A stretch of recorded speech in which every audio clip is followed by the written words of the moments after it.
Sa kadiliman at liwanag ng buwan, may mga ibang lahi ng aswang ang pilit gumagawa pa rin ng lagim at patuloy sa pag-atake ng palihim.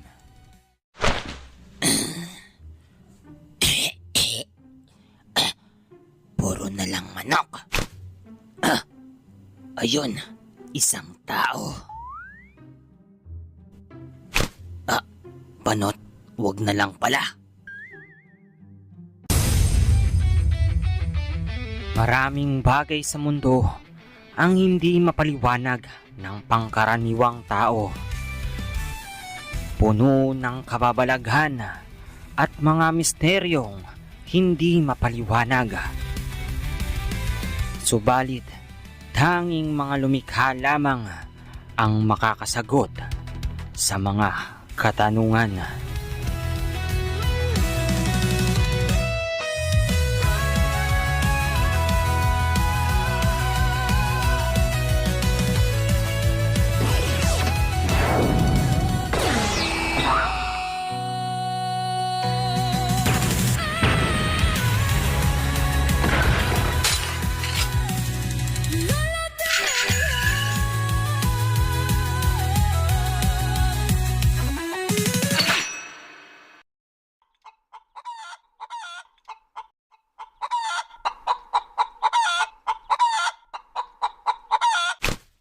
Aro, Diyos ko.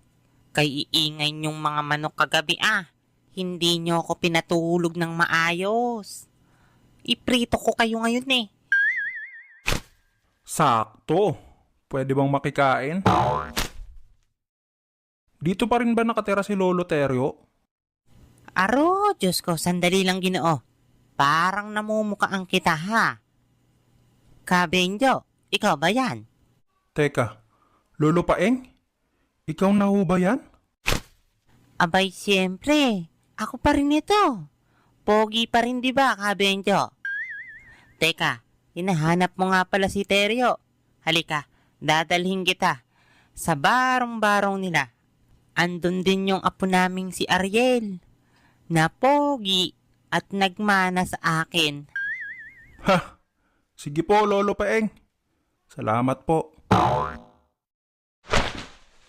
Ganun ba? Alam na ba ito ng aking kapatid na si Arkanghel? Hindi pa po aming tagapagbantay.